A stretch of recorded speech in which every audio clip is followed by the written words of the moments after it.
Hello, everyone, and welcome to our first version of St. Louis Cardinals prospect Macarena. I'm not exactly sure how this is going to go. By the way, I'm your host. I am Kyle Reis for Birds on the Black, Prospects After Dark, and I guess the Charlie Marlowe YouTube station. My hope here is that we can have a nice community outreach, community outpour. You guys can ask some questions, and we can communicate. We can talk about the Cardinals prospects. I'm hopeful. We might as well get right to it. The lovely and talented Christian Rabbit has a question. Let's go ahead and click on Christian. Hold on, add as a speaker, and it says it's connecting. Christian, can you hear me? I can indeed, Kyle. Can you all hear me? Oh my God, you sound beautiful, Christian. What's going on, bud? Hey, man. So I'm not sure how much you've gotten to watch of the main team, given the amount of work that you do covering the prospects. But I'm curious to hear what your impression is after 14 games, and think what prospects in particular could help the team going forward, areas of weakness that maybe the Cardinals need to address, and I guess the arms or bats that could fill those spaces. Yeah, my first thought, Christian. By the way, I love you. Thank you for being a part of this. Thank you for taking part in it. My first thought is I've been really impressed with the pitching. I know that it has been uneven. I know that Waino had a bad start today. He was kind of iffy in his last start. I know that it has been uneven from a starting staff, but I've been really excited by what we've seen out of the bullpen in particular, especially because of the concern level that we all had for the major league staff. I think that things get a little weird. I'm a big fan of Jake Walsh. I think right-handed pitcher Jake Walsh, who the Cardinals drafted in the 16th round of, I believe, the 2016 or 2017 draft at this point. I believe with his curveball, his high RPM curveball, and his mid to high 90s fastball, that he could be a vital asset for the Cardinals as a right-handed relief option. And that says nothing for maybe Connor Thomas, the lefty who throws 4 pitches, who's more of a ground ball command contact pitcher, and what we've seen out of Matthew Liberatore if some of the pitchers had some issues moving forward in the starting staff. So I've been really impressed with what we've seen out of the bullpen. I think that the pitching from a starting standpoint is still going to be uneven, even though, Matz has been good more than he's been bad. Hudson's been good more than he's been bad. Waino's good more than bad. Like, every one of the starters in the staff have been good more than they've been bad. I think it's going to be that level of consistent inconsistency throughout the year for them. And more importantly, I think the thing that I like the most is what we've seen out of Jordan Hicks. Pretty awesome to watch Jordan Hicks pitch in a starting role. The way that we've seen him pitch out of a starting role. So that's my thought. It's good to win every series that you can win, and I'm hopeful that they keep it up. Christian, how was that? Is there anything else you want me to go over there? No, I think you covered it pretty well. I mean, I will say this: I was impressed with Hudson yesterday, particularly as he appeared to struggle to command quite a bit, but he was always attacking behind, which isn't something that I've usually seen from Hudson. Again, I'm no baseball expert. I'm an idiot. But the one thing I can say for sure is that how well Hudson pitched out of the jam yesterday.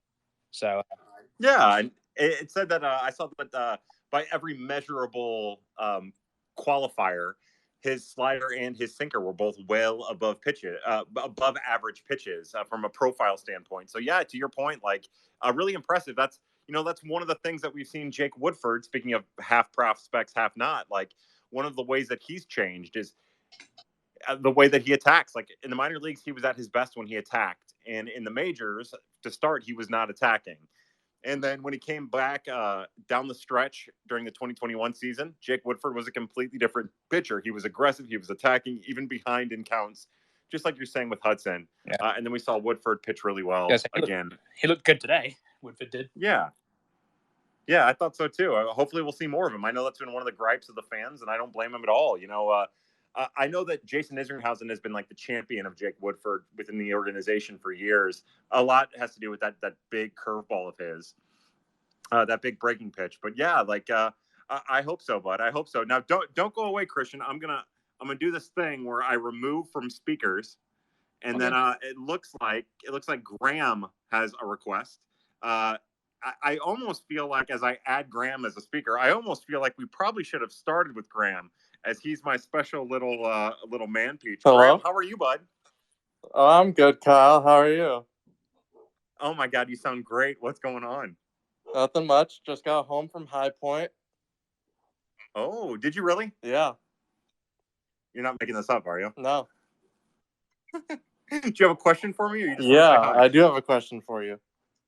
Oh, give me your question. Okay, so when we were coming into spring training, the news came out that the Cardinals wanted to stretch out Reyes and Hicks to be starters.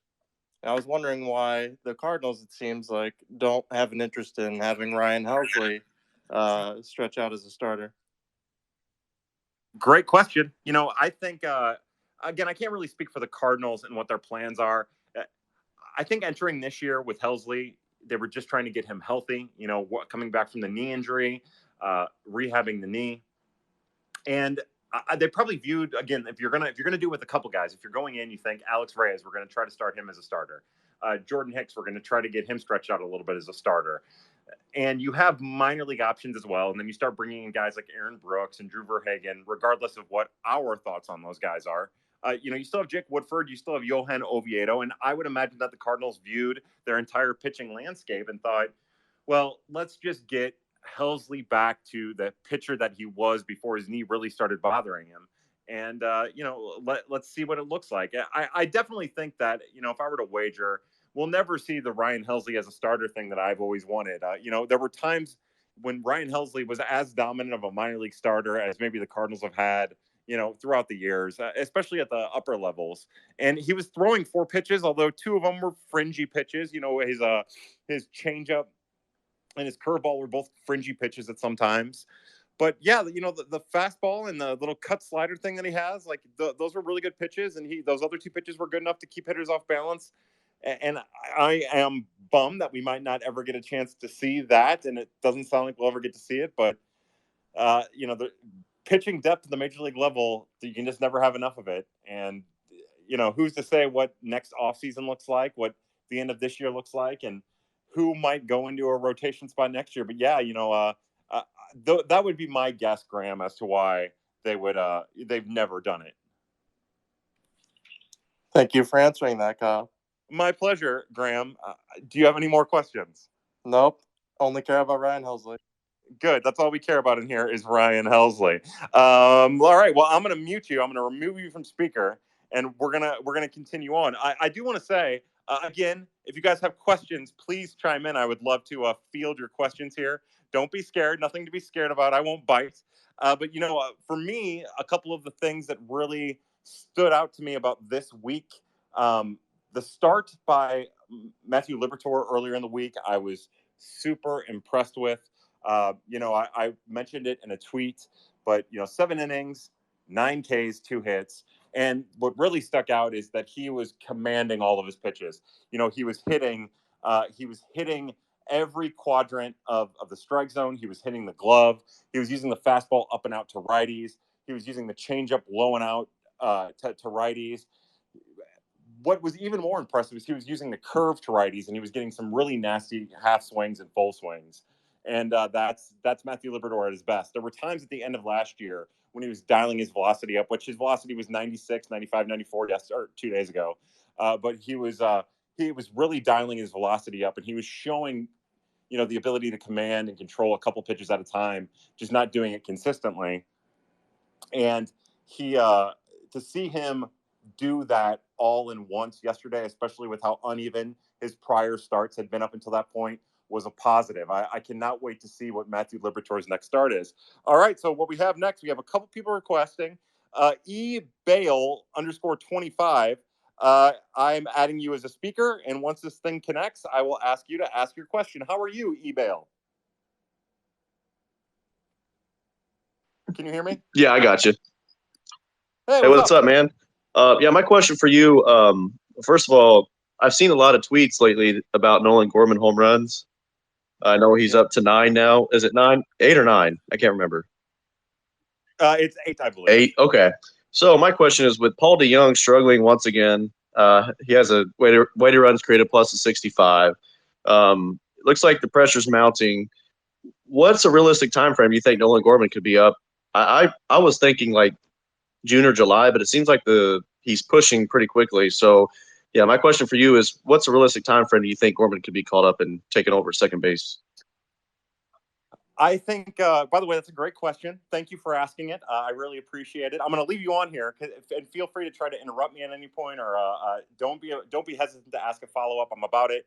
Sean Schneider and Maddie Ice, you guys have a request, and we'll get to you in a second. But my thought is, we know how the Cardinals operate, right? They like to stick with their 40 man, and also there is a loyalty there to Edmundo Sosa. So I don't know what that means at first. Like, I think that right now it feels like Nolan Gorman is pushing the topic. He's hitting home runs. We're starting to see over his last couple of weeks, starting to cut down on the strikeouts a little bit. But in my mind, there's a pecking order here that the Cardinals usually try to follow, and some people view that as service time manipulation. I don't think that's the case here, but I would suspect that say Paul DeYoung doesn't stick around. Say that he stays on the bench for a little bit more than just today and tomorrow, like it's been reported. I would think Edmundo Sosa gets the first crack to be a shortstop for the starting shortstop for a little bit, with Edman as the second baseman. Where it becomes interesting is what happens with Brendan Donovan, in my opinion. We're starting to see Brendan Donovan put it together like he did for all of last season, right now at AAA. And I personally believe, again, not taking anything away from Nolan Gorman, and not to say the Cardinals would ever just go with Donovan because he is on the 40 man already. But I envision a situation in which Brendan Donovan might actually get that first shot to at the major league level, in part because of his position versatility. I think that makes a huge difference, a huge deal. I think he's capable of playing first, capable of playing third, capable of playing second, roaming the outfield. And sure, the Cardinals bats are kind of quiet right now. They haven't hit a home run in what feels like the entire week. I think it's been 5 games, but they could just as easily go on a streak. Again, it's concerning they're not hitting home runs, especially leaving Cincinnati. Other than Goldie, really. But yeah, I would say that it's all about the situation and what the situation presents. I'm a big fan of the idea, as hot as Nolan Gorman has been, I want to see him get a chance to struggle again at AAA and work his way out of it before he makes his way to the majors again. But, that being said, in 2 weeks, if he still hasn't struggled and the Cardinals bats are as quiet as they feel like they are right now, then I would not be afraid to pull the trigger and bring Nolan Gorman up if he's hot. How's that? Do you have any follow-ups or any other ideas or any other thoughts? Yeah, I guess a follow up would be you kind of mentioned it, but it seems like the middle infield has been an area that could be what's the word I'm looking for here? I guess odd man out, because you have DeYoung, you have Sosa, you have Gorman, you have Edman, you have Donovan. If there was to be a trade, who do you think would most likely would be shipped? Oh man, if there was to be a log jam. Yeah, that's a great question. I would think that the Cardinals would probably, I guess it just depends on what they need, right? If they're trying to add to the major league staff, I would think that your first bet would be that it would probably be someone like Brendan Donovan. It's not for them to trade someone like Nolan Gorman. They've never traded their top prospects like that. Brett Wallace and Zach Cox are exceptions, but they're 2 huge exceptions. So I would think Gorman is probably not untouchable, but he's probably as close to untouchable as you're talking about. So I would think that if the Cardinals wanted to add a starter from a team that's trying to rebuild, then Brendan Donovan would be one of those guys. And then, they seem entrenched with Tommy Edman. That's part of the reason why I've been in favor with having Edman be the shortstop pretty well. Edman getting a real shot to be the shortstop with, the second base spot kind of open, as opposed to DeYoung or Sosa. But I would also think that of that, like, I would think DeYoung would be the one that they would trade, because, there is a history of the Cardinals kind of, last minute trading someone like Paul DeYoung for, a prospect that either never sees the light of day or ends up being Juan Yepes, who none of us appreciate at the beginning. So I would think, like, it depends. I would think DeYoung would be the guy if they're just trying to clear a spot. He get the Aledmys Diaz treatment where he get traded for JB Woodman or whatever, and just to clear like a 40 spot for Gorman or whatever, unless the Cardinals were trying to add major league ready pitching to their staff, and then I would think that it would probably be Brendan Donovan. All right, man. I appreciate you answering the questions. That's all I got for you. But before I do go, I got 2 words. Jordan Walker. Thanks for taking my TED Talk. Thank you. I love it. I love it, brother. Thank you so much for being a part of it. Yeah, we'll remove you as a speaker, and then we'll say, yeah, Jordan Walker. You can't get enough of the kid. You know, he made a really great defensive play today. He's hitting the ball to a right field a lot, not a much slug, but he's doing more than you could ever imagine or ever hope for from a 19-year-old at Double-A. Matty Ice, I'm going to get to you next after we get to Sean Snyder, underscore Achilles heel here. I'm adding you as a speaker, Sean. I hope you are doing well. Let me know what you got. You there, Sean?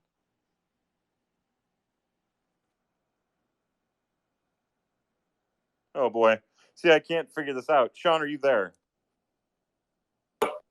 Mic's on. Sorry, there was like a little mic's off button that I'm new to the whole Twitter Spaces thing. But hey, this was my first time too, and I had my mic off when I started, and I had to restart. So you're totally fine, Sean. How are you tonight? Doing good. So I've seen on Twitter a couple times about like updates about Liberatore, and just given like who he is as like was as a prospect, is as a prospect, and kind of like the updates we've gotten in the past. You said that there were like multiple different starts that he looked off, he looked on, and I was wondering if you could give like some assessment, if you have it, of maybe why he looked so on in his last start, and whether it like has any relevance to kind of like his like fastball curve, like kind of playing off each other, his other pitches playing off each other, or whether it's just kind of like still to be seen. It's like kind of like still kind of like those random, like if there's anything to actually glean from that, like hype wise, or whether, like what your opinion is on him as a prospect now. Yeah, it's still early in the year, and it's hard to really take much from what you're seeing early in the start. But let me tell you why I think that this is a particularly great question, because the one thing that was abundantly clear from the beginning of his start, his last start, was he was in bulldog mode. Like, he was fiery. You could see him on the mound. He was working quick. His body motions, they have a different, like, his motion, his pitching motion has like a different demeanor about it when he's in full on attack, I'm gonna go get it mode, and that's what he was in. The best way to explain it is even the balls that he was throwing, they were strikes, and he was committed to those pitches being strikes. He was working the entire zone, and it's probably not a good thing. You don't want him to you don't want an umpire to feel like he's showing him up. But there would be times where Liberatore would throw a strike 3. If we were doing the ABS system in the International League, it would have been a strike 3. The umpire called it a ball. Liberatore's already 4 feet off of the mound, walking towards the dugout. He just turned around, got back on the mound, and would throw a strike. He was so you kind of got the sense that like he feels like he's taking a step, so that he's playing more of like a bulldog role, as opposed to knowing that he's still in development, and like you think that he might think that he can take a next step, or like why would you think that the bulldog mentality is kind of like relevant there? I think with with a lot of pitchers in particular, it's about confidence, right? Like when you're in full on bulldog confident mode, it's not something that you can manufacture. You can go into a start and say, I'm confident. I'm gonna own this start. But once you start pitching, like, you can't always be that. Some people can. Chris Carpenter was like that, but not everyone has that. I would probably guess that there's less people that have it, even at the major league level, than people that don't have it. And I just have a feeling that he went into that game and the swagger was there. And, he capitalized on that swagger that he was producing. And I know that seems like it's not measurable. You can't measure that. But that's what I noticed. And I don't think it's any surprise that he had that swagger, that, what we'll default to as the bulldog mentality that I keep defaulting to. He had that. And it just so happened that it came with, command. It came with, from what I understand, he had a couple extra 100 RPMs on all of his pitches. Nice. Like he was in the zone the other day, which was encouraging, because it seemed like in his prior 3 starts, he wasn't quite there. Those first starts, he was battling fastball command. He was battling fastball velocity. In the third start, he was battling his slider a little bit. So to see it all come together, especially as he started using his changeup more in this fourth start, which is something that I'm a big fan of. Like, I want him to use his changeup more. I'm kind of bummed that Andre Palante isn't, he's in the bullpen. He's pitching well. He's probably entrenched in the bullpen. I'd like to see him go back down to be a starter when rosters contract, because he was always at his best when he would throw his changeup more frequently in game. And so I think that there's something to be said that, these guys, with the changeup being as much of a field pitch as it is, they almost thrive on being able to go to that a little bit more too. And then somehow, if there is Palante a lefty too, or is that just Liberatore in this situation? Just Liberatore. Palante's a righty. He's pitching out of the Cardinals bullpen right now. Yeah. But no, cool. They just, there's something about that, like, change up sometimes with really gifted pitchers, where if they can use it, then it actually, and if they're feeling it, then they end up feeling all their other pitches a little bit better too. Okay. So I just bring that up to emphasize. Probably last question for you, because I know you got like a bunch of people on here. Yeah. Cool platform. Okay. So you said that the ABS system, they're using that down in AAA, AA. Is that right? Or it's okay. So it's in a couple different leagues. Like in AAA, the Cardinals are a part of the International League, or Memphis rather. The Memphis Redbirds are part of the International League. They used to be a part of the Pacific Coast League, and one of the divisions. I guess my question was more along the lines of, does the ABS system utilize PitchCom as well? So like basically, like, I know that because it's Yachty, and because kind of like the Cardinals are probably gonna take a little more time to like fully implement a system, as opposed to kind of rush into kind of the vanguard of something like that. Like, do the guys who are still in development, do they like realize, or like, are they utilizing these different systems so that like it's kind of fluid with like Neisner or Herrera or whatever comes next? Like, do you get where I'm going with that, or? Yeah. You're asking, is it something that PitchCom and ABS, are those paired together in the minor leagues, or is ABS simply like kind of like the robo-ump side, and PitchCom's completely separate, and they're only using that in the major leagues? Yeah, it's completely different. The automated ball and strike system, the ABS system, that's robo-umps. It's the same thing. So if you hear people say ABS, they're just talking about like the quote unquote robo-ump. And then the PitchCom that's completely different. That's just so catchers and pitchers can communicate without flashing signs. So they're not using that down there. I'm sorry? They're not using PitchCom down there? Now I know the Cardinals are not using it organization-wide just yet. I know that system has had more issues than the ABS system has had, with breaking down, not working the way that they wanted to just yet. So there are teams, there are organizations that are implementing it. From what I understand, it is something that's being used a little bit. And like, there's a group of prospects that aren't on an affiliated full season roster. They're down at the complex. The complexes are starting to get used to it just a little bit more. But yeah, it's still a very flawed system that is getting worked out.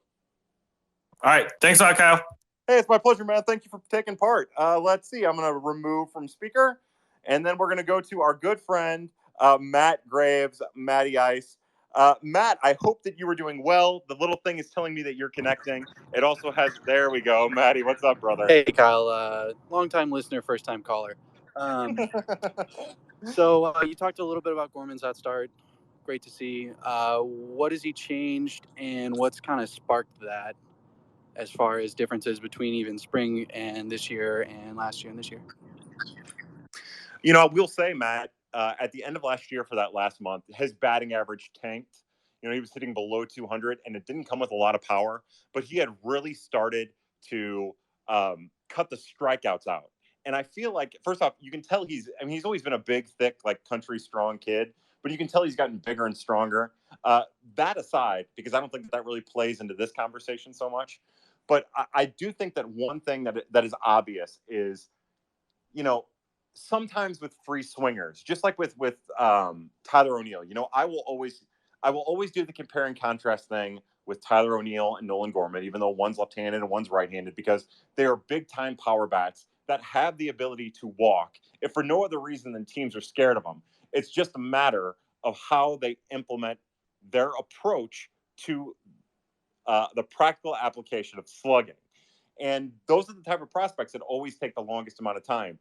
Right now, one of the things, and this is what we saw last year when he was at Springfield before getting promoted to Memphis, is he's taking advantage of pitchers who are pitching him in a very in a very predictable way. They're trying to stay away from him. So that means, especially with breaking pitches, that means he can sit on a lot of breaking pitches, a lot of loopy breaking pitches on the outside half and slug them. You'll notice that a lot of his home runs so far have been that. Not completely restricted to that, but that.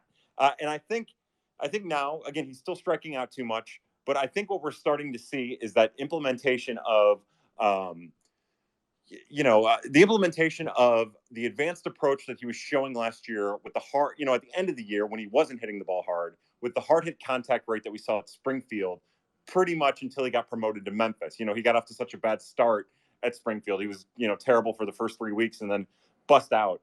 But, I know we've seen these commercials for Win Reality, the virtual reality system. We know that Nolan Gorman is a big fan of that. And I know that, he subscribes to that. He utilizes that. And I know that, that's been a big help for him utilizing that. So, yeah, I know it's kind of a long, generic way of saying that what I've noticed is that he's just become, now that he's getting more reps, he's just become a more advanced, more polished hitter that is aware of how he's getting pitched, and he's aware of how he can take advantage of being pitched that way. When he was at Peoria all those years ago, because I can't keep track of it. When he was at Peoria all of those years ago, one of my big complaints is that he really struggled with inside breaking pitches, and he really struggled with inside heat, especially low. And you'd watch pitchers bounce him pitches in the dirt, and he'd go swinging at it. He doesn't get that pitch so much anymore. And when he does, if it's missed, if the guy doesn't exactly hit their spot, he'll hit it. Now, he still might strike out sometimes, especially if it's heat low that he's not expecting. But he has the ability now to kind of adjust to that pitch and do what he can with it, as opposed to just swinging freely at it all the time. And I think that definitely goes into to why he's having as much success as he's having. That's awesome. Thank you. Did any of that make sense, Matt? Because I just kind of blacked out. No, of course. He's really good. Big, strong country boy. Love it. He is too. And, we gift him a little bit earlier. And, I think one of the things we learned with Juan Yepes and the Cardinals is the Cardinals, even for a guy who's going to get primary DH time, the Cardinals do value defense. And part of the reason why Juan Yepes isn't with the major league club, other than none of them got a fair shake in spring training, 15 at-bats after a shortened spring training with following a lockout. You can't make up those at-bats. But we know that Juan Yepes, part of the reason why he didn't really get an extended look is because he struggles defensively and because he doesn't run the bases as great as the Cardinals need him to. You almost have to be flawless in those two areas to really make an impression. And what we've seen out of Gorman defensively, which is just as important, is that sure, there's some things that he does that are a little quirky. It doesn't exactly look like your prototypical second baseman, but he's taken such strong strides. He's made so many positive moves forward as a defensive second baseman that he's going to be fine there at the very least. It kind of reminds me of 2011 David Freese, where maybe for 7 innings, Nolan Gorman's your second baseman and you're fine. You don't have to worry about it. He provides a couple of really big, key, important bats. And then, you put in a defensive replacement. And then by 2023, 2024, you have your every inning second baseman, just like David Freese was back then. So sorry to continue to hijack your question. But, yeah, that's just some more important things in regards to Nolan Gorman as a full-on prospect. No, that was perfect. Thank you. Cool. Thanks, Matt. You're the best. I'm going to remove you from being a speaker. And again, just to everybody who might be new in here, the plan is with this little Q&A, what we're calling the Prospect Macarena, my hope is that you guys will ask a lot of your prospect questions that you tweet at me. What I should do is I should start saving some of those and then going over them here. Right now, Moises Gomez, the Cardinals minor league free agent for Springfield, the outfielder, 23 years old, that the Cardinals signed after Tampa let him go. Moises Gomez is probably the hottest name in the Cardinals organization right now that isn't one of their top tier prospects that everyone knows. Gomez hit his 9th home run again today. He's hitting the ball hard everywhere. He threw a runner out at second. He's making diving plays out in the outfield. You never want to get too excited about a kid who struck out 38.5% of the time in 2021. You never want to get overly excited about that, but it's awesome to watch Moises Gomez put it together for the St. Louis Cardinals. It seems to me like Gomez, and again, guys, I would really hope, I'm really hopeful you guys ask some questions here. If you want to talk, you have any thoughts, I would love it. But it's been really awesome to see Moises Gomez just break for Springfield and do everything well. He's kind of a clunky guy, but he's still really athletic for being as clunky as he is. He kind of has that Malcolm Nunez quality about him where he's sneaky athletic because of how his build is. There could be a really fun thing here with Moises Gomez where he ends up being just another version of Marcelo Zuna, maybe. But again, I don't feel like I've seen enough of him to be able to say exactly how I feel about him just yet. I do know that it seems like he has a little hole for high fastballs right now that he can't get to, while he's absolutely torching breaking pitches all over the zone. So we have another question asker in holy_Schilt. Nick, I'm adding you as a speaker, my friend. I hope that you are doing well. Thank you for being in here. What you got? All right. So Yeah. I gotta now that Paul DeYoung is struggling. I was reading a rumor a couple months ago that Trevor Story was willing to take a 1-year feeler deal. How do you feel about that? Yeah, I'm glad it didn't happen. I don't know. Wait, so all of those shortstops, right? They're not doing particularly well right now, right? Even all of those big name shortstops that none of them are doing particularly well. I have always been an internal guy, right? Like you guys know me. I watch more minor league than I should. I try to keep you guys as updated on as possible. If Story would have taken a 1-year feeler deal, then maybe it would have been worth it, but it didn't work out that way. And I've always been the champion of let me see what Nolan Gorman has. Let me see what Brendan Donovan has. Move Edman to shortstop like he was in the minors. And, again, this is like a minor-oriented podcast, which gives us a chance to talk about what Tommy Edman was at the minor leagues and at Stanford. He was a above capable, and very rangy defensive shortstop in the organization before he was brought up to the majors. His arm was a little suspect sometimes, but he was a rangy outfield, or a rangy shortstop, rather. And he was impressive over there. Now, we haven't seen it much at the major league level for whatever reason. Maybe he doesn't feel comfortable. Maybe the Cardinals don't feel comfortable with it. I'm not 100% sure. But I do know that what I would like to see, especially because I view, Tyler O'Neill, I view Goldschmidt, Arenado, and Carlson to a lesser degree as stabilizing forces in the lineup. And I would like to see those internal options get some time. If you're going to invest money into pro scouting and amateur scouting, and you're going to have these prospects, eventually they need to get a chance. What we've seen with the Cardinals over the years, the guys who don't get a chance or don't get a real chance or get a real chance for a minute and then it goes away, we've seen them go to other teams and produce. Luke Voigt got a chance, was really good, got sent down, got brought up, sat on the bench forever, got traded for Giovanni Gallegos, which worked out great for the Cardinals. Arozarena, we all know about Randy. Jose Adolis Garcia, who's had some really great moments with some strikeouts and some loud numbers with some very, very quiet numbers too at the same time. But Lane Thomas has had some good moments since leaving the Cardinals. But what we've seen is those guys, those prospects, not the John Nagowski's, and not John Nagowski, but like those prospects, those real prospects. We've seen them go other places and produce. And, as somebody who watches a lot of the guys that are being talked about as a middle infield option for the Cardinals, I believe that Nolan Gorman is going to produce. I believe that Brendan Donovan is going to produce. Like you guys know what I've been saying. I view Brendan Donovan as like a legitimate starting second baseman at the major league level. I hear all this talk about him being a fringy defender. It's BS. It's not real. He's above fringy. He's average. He's going to be fine anywhere you put him, specifically at second and third. So the 1-year Trevor Story would have been fun. It would have been another bat. It would have been another name to get excited about. I'm sure Nolan Arenado would have loved it. He got his friend Corey Dickerson, instead of his friend Trevor Story. And I think that I'm excited for whatever the next step is for the Cardinals' internal options. Does that answer your question at all, my friend?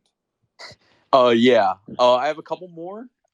Bring it. No one else is asking questions. It's your floor. So here we go. What is or how is Tink Hence doing? Oh. As well as Zach Thompson?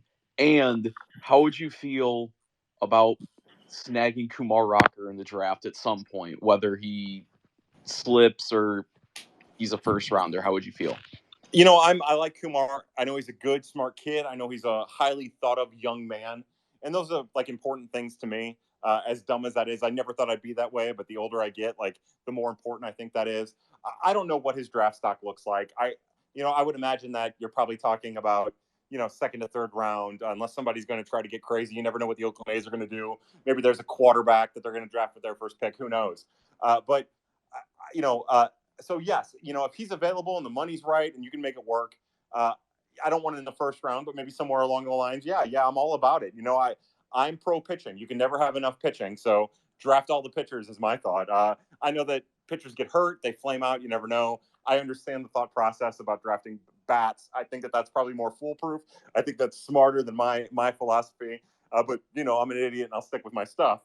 As far as Tink Hence goes, he, along with a lot of the other teenage prospects, are at that what I'm calling extended spring training.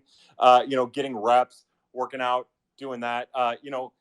Guys like Tink Hence, Winbin Cho, Luis Pino, Trey Fletcher, Joshua Baez, they're kind of like the casualty of they suffer from minor league contraction, because we would see those guys at State College or Johnson City come June when that season started.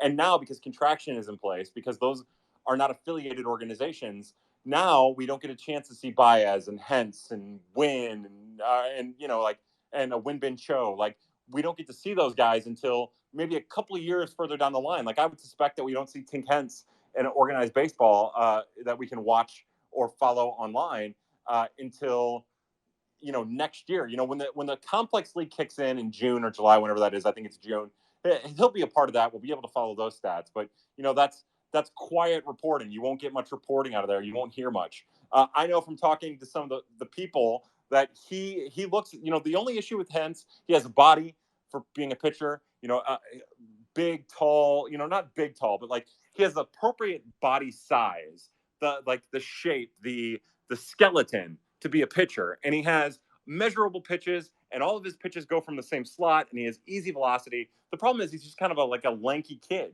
He doesn't put on weight, and he's still only 19, 20 years old, so his metabolism is burning through it. So yeah, I think all the news about Hence is positive. Everyone loves his makeup as well. You asked about somebody else too, right? Yeah, Zach Thompson. Oh, so Zach Thompson is a whole nother story. I've been really impressed with what we've seen out of Zach Thompson. The most important number to take out of Thompson is his 1.8% walk rate, because last year we saw Thompson working from behind a lot and not being able to get back into counts and then walking hitters. And this year, he's still working behind a little more than he needs to, but his velocity on his fastball is up. He's really burying his curve. Like, we've seen him slow down his arm to throw his curve. He's really burying it. And like we talked with the ABS, the strike system, like we've talked, he really benefited from it when he was in Charlotte last week in both of his starts, because it would give him the low strike with his fastball, which is something that he doesn't get called very often for 2 years now at the minor league level. So I would say so far, again, you'll look at his ERA, even the batting average against is kind of high, but you'll look at those things and maybe be a little deterred. And I will tell you that I've seen nothing but positives and gains so far from the Cardinals' former first-round draft pick, lefty Zach Thompson. I think his changeup has come a long way. I think his slider is working just a little bit, but I think the curveball fastball combo has taken some really positive steps early on in the 2022 season. And again, just to continue on with all this, because that's what we do. But to continue on, like, we're still talking about a very small sample size, but it's all positive. Again, as you guys know, I mean, you're a smart audience now at this point. Like, look at XFIP, look at FIP, go to Fangraphs, see that. I think that gives people a better indication of how good a pitcher is at the minor league level. Specifically Thompson, I would say, other than the 1.8% walk rate, even like getting his strikeout rate to like the 26, 27%, I think that's super important too. great news all the way around. So yeah, that's my thought on that. Mr. Holy Schilt, is there anything else? Any other thoughts? One more. Yeah. This is this is your opinion. Anything Okay. like whatever, however you feel. Who do you think the next prospect is to get called up? Who do you think will be the first in the pecking order to get the call? Okay, so I guess it all depends. Like, if you would have asked me, like, I guess Packy Naughton wouldn't have counted. The bootlegger, like, he wouldn't have counted. I would have thought it would have been Jake Walsh. That's what I would have thought. I guess I still kind of think that. I think, you still have another week of the expanded roster, and I would still think it would be Jake Walsh. I don't really know what's going on, but my hope is that it's Brendan Donovan. I cannot stress enough, like, watching Brendan Donovan over these last couple days is the first that we've really seen, like, 2021 Brendan Donovan, but he's been so good defensively everywhere. And the funny thing is, even entering these last 2 days where he's finally starting to get into, like, being himself, he still had like a 120 WRC plus in AAA, and he still, like, wasn't himself just yet. But he doesn't ever really strike out, and he walks as much as he strikes out. He's the one. And again, he's been one of my favorite prospects for a very long time. You guys know this. I've had him on the dirty 35, which is now the dirty flirty. I've had him on that for years and years now. Even before anybody else did, he was a top 25 prospect in my dirty. He would be one that, like, I would personally pull for. And then again, like, you just never know with pitching. You just never know how it's going to go with pitching. Now let me ask you, Holy Shield, would you consider Oviedo, even though he was victimized today? Would you consider that like a prospect? Does that qualify? I mean, I guess since he's been up for the last couple of years, I guess I wouldn't consider him that. But yeah, you know me. I usually like to stick when I talk about prospects. I usually try to stick with guys who have either hardly been in the majors or haven't made the majors. So, like, Angel Rondon is a guy that I would consider a prospect still, because he only got like 2 batters or 2 innings or whatever it was. Like, I could, you talk about somebody who has started to recover some of his prospect standings. The Cardinals 2019 organizational pitcher of the year, Angel Rondon, who was not very good at all last year, to see him pitch out of the Memphis bullpen over these last couple weeks, he has been really, really good. He looks more like that 2019 prospect in the 2021. So, it's always easy to default to the guys on the 40 man. It's always easy to default to relief options. So I would say, either Walsh or Rondon if one of the bullpen arms goes down. If one of the starters goes down, I think that's a whole different can of worms. My guess is that internally they would stick with Verhagen or Brooks. But if there was a long-term starting option, I think that they might think of going to Connor Thomas, or Matthew Liberatore. If it was a short-term option, I could see them calling Oviedo or going Woodford. And then if you're talking about position players, you look at the 40-man. My first thought is you look at the guys on the 40-man. You look at the path of least resistance. So you're either talking about, Ivan Herrera, or you're talking about Brendan Donovan. And I would hope that if an opportunity came up, Brendan Donovan would be the one who would get the call if they're not going to go, especially because of position versatility, if they're not going to go with somebody like Nolan Gorman or Juan Yepez. Because Yepez is tough. Yepez also makes sense because he's on the 40-man, but he doesn't have necessarily that position versatility, and he's kind of relegated to the DH role. And you already have 5 guys you're trying to get at bats for that you can't get at bats for other than Albert Pujols, really. So that's my thought. What do you think? I completely agree with you. I think Yepez should stay in the minors until he's guaranteed at bats. That's for sure. But I think that's it. Cool. Well, thank you, Holy Shield. I appreciate the questions. You're a peach, and I'm going to remove you from speakers, and I'm going to go back to our good friend Christian Rabbit, who I'm re-adding to speakers, who I'm hopeful has another question. Christian, how are you again? Hello, Christian. Are you on mute, Christian? Oh, no. Oh, no. Christian fell asleep at the wheel, guys. This is my fault. Hello, Christian. No. All right. Well, I don't know what's going on with Christian. Hopefully he can interrupt me. But again, if you guys continue to bring your questions. We've actually been doing this longer than I thought we would do. I was hoping it would be like 30 minutes or 45 minutes.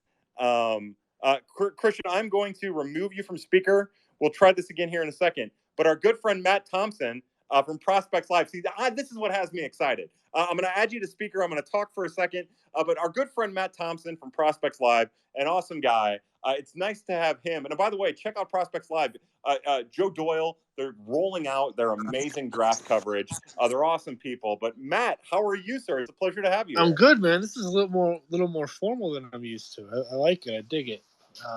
Yeah, we'll still have time to get super drunk later, but right now, this is something new we're gonna do. Yeah, I like it. I'm a big fan. I don't really just a couple, I guess.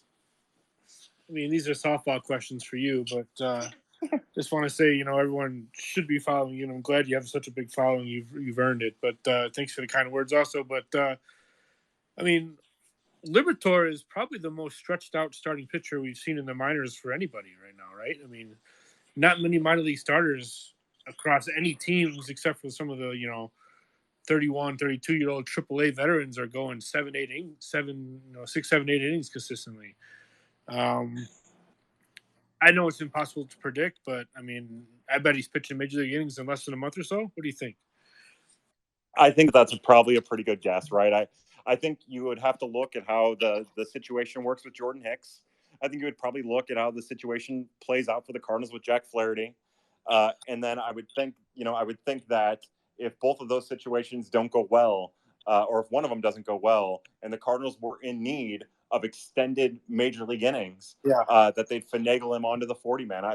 Honestly, that would be my guess. You bring up the innings, and that's a great point. I thought about Connor Thomas first because I think but I think that there's less worry there. You can bring him up. He's going to put the ball on the ground. He's going to work quick. And then if things don't go well, then you don't have to worry. Well, there's not as big of a worry about him taking a step back as there might be with Liberatore. But I think you're right, and I think you hit on it, Matt. I think that if you're looking at an extended break, an extended issue where, say, they want, Flaherty ends up having to go on the 60-day, it's not looking good. I could definitely envision a situation in which Liberatore is the guy. It's funny, real fast. It's funny that you bring that up about the innings. I was thinking about that today, right? Because the Cardinals have Garrett Williams, who they acquired in the Rule 5 draft in 2019. He's in Double-A. Pitching at Double-A. Right. And he pitched 4 innings today and only threw 60 pitches. Well, here's another thing coming up, too, to build on that. MLB rosters right now are expanded. Pretty soon they're not going to be. Yeah. So that's another thing, and we all love Jordan Hicks, but is it going to be viable to carry a starting pitcher that's going 3 innings every day?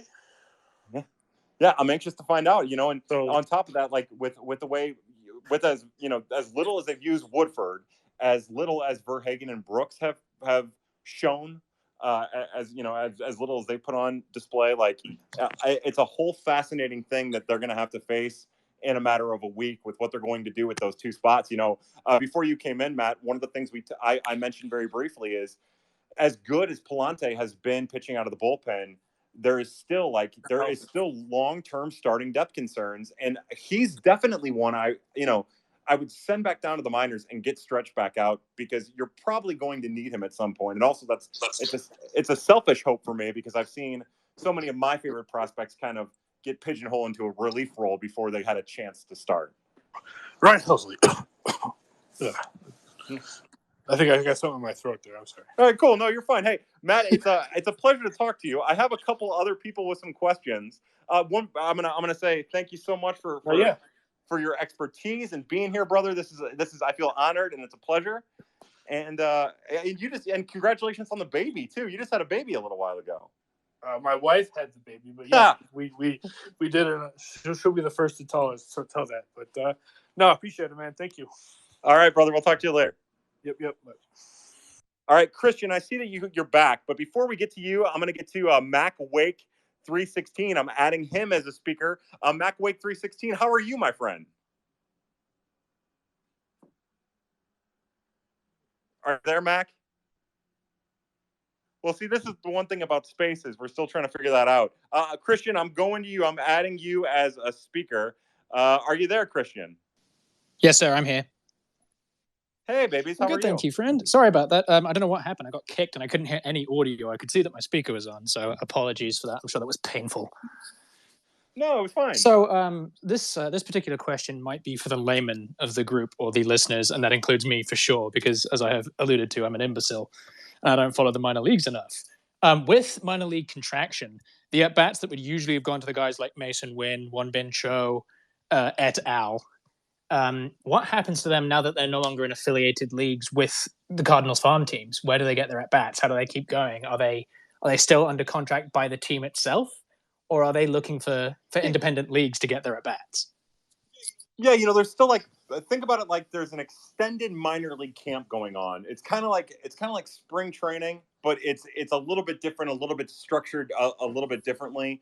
It's more like workouts that a good portion of those prospects, not Mason Wynn, because Mason Wynn is in Peoria. He hit his first home run of the season. He's thriving. He's hitting like close to 500. He's amazing. But Markevian Hentz, Win-Bin Cho, Joshua Baez, Trey Fletcher, what they are is, think about it as like they're going through instructions more than anything. And that would have happened even with before minor league contraction. Those seasons usually started in the middle part of June. But before that happened, what would happen is in June, we would see those guys get a chance to not only play in the complex league, but they would also get a chance to play at either short season low A or short season A, which would have been Johnson City and State College respectively, once those seasons would kick in June. But yeah, right now it's just like instructs more than anything else. And then when the Florida Complex League gets started again in the middle part of June, then they'll play more organized games as opposed to just like instructs. That's good to know. I say that I figured the main concern there would be if it was solely instructional would be live at bat or live pitching, as it were. So it's good to know that they're still getting the experience that they need, especially because I know the Cardinals' lower minor leagues were a really good, impressive developmental step for a lot of the organizational prospects. So it's good to know that there isn't going to be a deficit because of some clownery from Rob Manfred. Yeah, there you go. All right. Well, Christian, thanks again for asking another question. Did that cover what you were hoping to ask? Yes, sir. Thank you again for imparting your knowledge. No, I love it, brother. Thank you. All right. We're going to try Mac Wake 316 again. We'll see how this goes. Can you hear me, Mac Wake? It says yes. hello. I can hear you now. For some reason, I couldn't hear the audio, but yeah, I assume this has probably have been answered in some form or fashion. But given the kind of issues we've had at the major league level, against right-handed pitchers, with Corey Dickerson having working on that traction, etc. What would the plan be like if you saw a Gorman call up? What would you do with him? And then how would that possibly differ from what you expect the Cardinals may do with him later on in the season? It would be important for me. By the way, thanks for chiming in. Thanks for the question. It's a pleasure to hear your voice. It would be different for me, right? I hate the idea of bringing a kid up that would just be a DH. And I know a lot of Cardinal fans default to that. But especially like with Nolan Gorman, who is still working on the craft to second base, although he's gotten pretty good. I wouldn't want him to just be a DH option. I wouldn't want him to have the current role that Lars Nootbaar or Corey Dickerson have. I don't think that's enough at bats for a 21-year-old kid, especially a 21-year-old kid that isn't a surefire, comfortable middle infielder. So, to me, when we talk about Corey Dickerson, it's not necessarily the Corey Dickerson of it all that matters to me. I think that we just say left-handed bat, and I think that that's kind of irrelevant to the conversation. It's the middle infield thing. What's going on with DeYoung? What's going on with Sosa? Can Edman play short? Because, really what it boils down to, in my mind, and I'm hopeful the Cardinals are following this too, is in my mind, when can he play second on a regular basis, not just as a lefty bat against righties? When can he play second base on a regular basis? And that's, that to me, that ropes in Edman, it ropes in Sosa, and it ropes in DeYoung. And, without Tommy Edman getting any real reps at short, as it's been reported by our terrific local journalists, without it being something that the Cardinals have really seriously thought of, then I would imagine that Paul DeYoung not having success and then Edmundo Sosa not having success would be what might catapult the next level, and even maybe even Brendan Donovan, depending on how that goes, but what might end up catapulting that next level of getting Nolan Gorman to the majors. Again, what works against him and Liberatore is that they're not on the 40-man, where it's not an easy situation to make. So that's what I think. I think that the Cardinals would probably handle it similarly. But, we have seen in the past, they haven't been afraid to call a guy up when they need an offensive spark. You can go all the way back to Randall Grichuk, calling up Randall Grichuk over Oscar Tavares because Grichuk was hitting and Tavares wasn't. They just went to Grichuk because he was hammering the baseball. He was a highly thought of prospect. They needed an infusion, and they went to him, and it didn't necessarily work out the way that they had hoped. So, I don't know. Yeah, Mac Wake, would you say that answers your question? Do you have any additional thoughts? No, yeah, that definitely did. And so my question, I guess the follow-up would be, would your plan be to move a guy like Edman over to shortstop if DeYoung doesn't, kind of find it here to get Tommy those repeated reps at second base? Would you call up another guy to maybe take over that, or let Sosa do it full time? What would your plan be if you got to the point where obviously you didn't feel like you had a better middle field option combo that had to include Gorman? Yeah, this is fun because this is where I get caught between, like, if I was running an organization and me as the fan. If I was running an organization, I feel like once we got into May a little bit, I would say, or even right now, because we're close enough to May, and kind of what they're doing with DeYoung today and tomorrow, where they're sitting him, I would say, all right, let's give Sosa a little bit of run. Let's see what he can do. Let's see if he can continue to repeat what he did, in 2021, and I'd give that a little bit of run. I would also find opportunities to get maybe Sosa some time at second and Edman some time at short, because I think it's going to be important to have Tommy Edman getting some reps at short one way or the other, because he is the future of second base. That's Nolan Gorman. As good of a defensive second baseman as he is with the Gold Glove, etc., the future of second base is Nolan Gorman. If I was running the organization, it would be Sosa would get a little run. I'd give him a chance to fail. I would also get Edman some time there. And then when it looked like nothing else was working, then that's when I would probably go to Gorman. But as a fan, what I want Tommy Edman starting, an unrealistic Craven fan. I would want Tommy Edman starting at shortstop tomorrow. And I would want Nolan Gorman going up against Max Scherzer. And then maybe even, like I've mentioned, like having Brendan Donovan as an option somewhere along the lines, which, again, it seems like they're in conflicting sides of each other. But I think that's what I would do, man. No, that definitely makes sense. And I completely understand it from, kind of the practical side of organizational development, and then also the fan side. Because, who doesn't want to see Nolan Gorman hit bombs at Busch Stadium? Yeah. Can you imagine if they were to call him up tomorrow? Or, say theoretically, he say that they were to call up any prospect tomorrow, Brendan Donovan gets a chance against Max Scherzer tomorrow. Nolan Gorman gets a chance against Max Scherzer tomorrow. Even Jordan Walker. Like, can you imagine how exciting of a moment that would be? Absolutely. Oh man, like even if it wasn't at Busch. So yeah, that's where I'm at. The idea of getting to see one of the kids get pressed into service against one of the all-time greats would be the coolest thing ever. Yeah, no doubt about it. It's the same thing as when, all the way back, the first memory I really have, which is funny, of this kind of happening was when Tavares got called up and he hit the huge home run, and it was just that kind of moment. So definitely, from a fan perspective, I understand it. Thank you for answering that question. Hey, you're a good man. Thank you for being a part of this. And when we do this again, hopefully we'll get to hear from you again. All right. Certainly love to. This is great. Cool, man. All right. Well, we're going to remove you from a speaker, and then we're going to go to Taylor Cruz, who I've added as a speaker. This might be the last question we do. We'll see how it goes. But Taylor, how are you this evening? I'm doing good. So I just had a quick question. We have a lot of really good low-level starters, and one of the ones that is probably my favorite is Edwin Nunez. I think he's in extended spring right now still, but I guess I'm wondering, do you think he's going to end up being on any of the games they broadcast, like down in Palm Beach this year? I would think last year he spent some time there, so I would think he would get there, but I'm just wondering what your thoughts were, because he looked a little overmatched last year, had trouble with his command.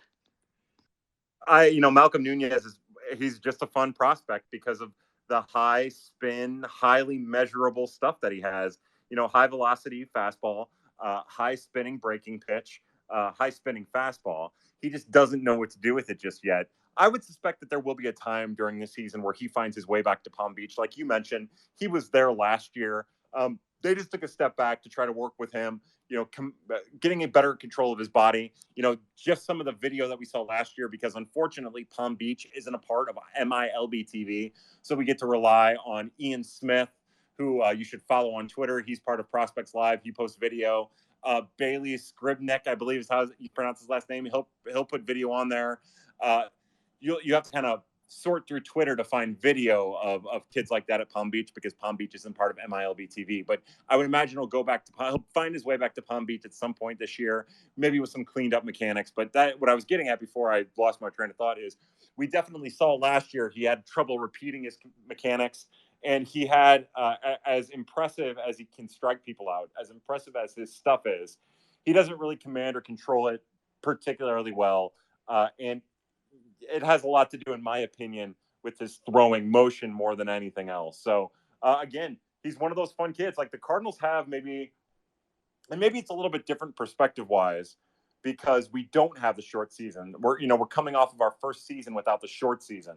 But they have kind of like this corral of players who are more exciting than maybe they've had corralled away from the general consciousness of prospects. Again, pardon me, not to keep bringing the same names up, but Luis Pino, a couple of the guys that they signed as part of this past international draft, Winbin Cho, Hence Fletcher, even though he's playing at Palm Beach right now, Jeremy Rivas, Jeremy Ramos, Felix Tavares, who was maybe their best player in the complex or in the DSL last year. Just a really good, interesting athletic player. Like they have a very interesting corral of young players that are kind of hidden away from the rest of us that are more exciting than I can ever really remember them having. But that's to get away from your question about Malcolm Nunez, which is to say I am super excited about him. I put him number 20 on the Dirty Flirty over at Birds on the Black, which you should definitely check out if you haven't, because he's the perfect example of practical application versus projection. You can project him. You can see him. He's halfway through the Dirty Flirty, the top 40 prospects on my list. Because of that, you can project him. You can see how he would be not only a major league contributor, but somebody with the same cachet of like Alex Reyes somewhere down the line if he can keep fixing himself and keep adjusting. But you also could see a situation where he falls into something less than Junior Fernandez, a guy who cannot get command, who cannot find it. Some of those relievers from past days that never really manifested themselves at the major league level. So I put him 20. I put him right in the middle because he's the perfect combo of projection and actual application of skill. I would suspect now with some of the influx of talent that they've brought in that I would probably drop him, quite a bit. There are some guys, especially like Dionis Rodriguez, who was 35, I think 34 or 35, or maybe 36 on the Dirty Flirty, who is now pitching for Peoria, he probably projects to be a bullpen arm because he's also kind of lacks command control, but he's just more advanced than Malcolm Nunez or than Edwin Nunez is. So he's really interesting. But yeah, look, he's an incredibly talented young man who's still only 19 years old, who's working on his craft. What do you think, Taylor? Yeah, I would agree. I'm someone who's just really big on all the spin rates and stuff like that too. So that's why I have high hopes for him. Same with like Alex Reyes, even with him being hurt all the time, I still have hopes that one day he's going to become the person that he could be, because quite frankly, you look at other teams, you look at stuff like the Brewers where they have I was always really big on Corbin Burns, even when he was bad. And then all of a sudden he turned everything around. So yeah, I always have those high, hopes for those people, even more than like the Junior Fernandez, who's more of like a low spin rate sinker ball kind of guy. Yeah. But yeah, I agree with you. He's definitely someone who you can project him, but he's got a long way to go. Yeah. And it's even more fun then you get somebody who's kind of in the middle of both of those, like Jordan Hicks, who doesn't necessarily have the big spinny pitches. Like, it doesn't spin the way that you would expect from his movement profile, and who doesn't necessarily get the swing and miss, but is still super exciting and caught kind of between, in some ways, the hype of Alex Reyes and the hype of Junior Fernandez, and even like the skill set of the two of them, right?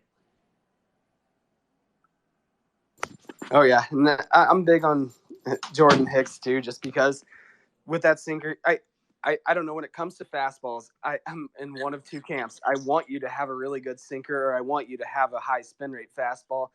The fastballs I like the least are the league average. I feel like those ones just get hit around the most. Yeah.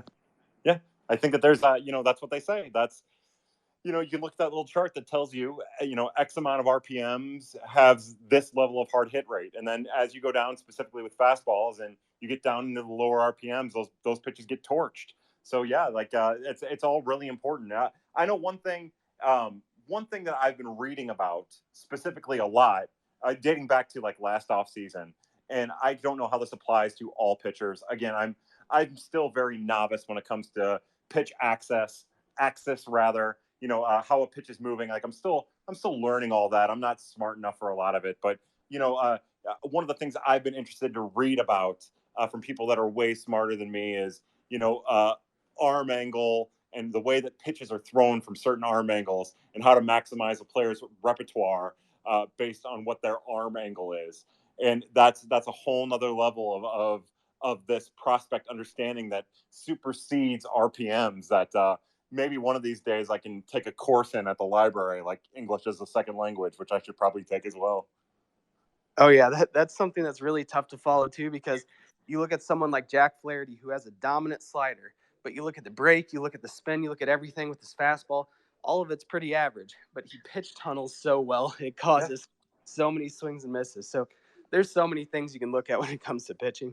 Yeah, it makes it even more amazing when you get a 5th round draft pick like Gordon Graceffa, who makes it past 4 rounds, that you get who looks like the ultimate diamond in the rough. So, yeah, Taylor, again, thank you, brother, for taking part in this. I appreciate you asking the questions. Hopefully, this will be something we do on a semi-regular basis on Sunday nights, and hopefully we can continue to have this lovely conversation. All right, thanks. All right. So I think, hold on, I got one more person requesting. This will more than likely be our last. Oh no, this is not going to be good, is it? I'm going to invite a speaker, Stan Lee. Stanley, you have anything, or are you going to try to hijack this conversation? Hello, are you there? Hello? All right, we'll remove you from speaker. So anyways, that is our first episode of the Prospect Macarena. If you're listening to this, it'll be on the Birds on the Black podcast network. We're going to also be on Charlie Marlowe's YouTube page. Feel free to check it out. But for everybody at Birds on the Black, everybody at Prospects After Dark, I am Kyle Reis. I'm your host. My hope is that we can do this every Sunday night. Normally we end Prospects After Dark with a happy hunting. If you're listening to this, you're part of the Reis Resistance. But we're not going to do any of that because I don't know where to go. So anyways, I love you all. I hope you had fun. Check out Birds on the Black, and we'll see you guys next week.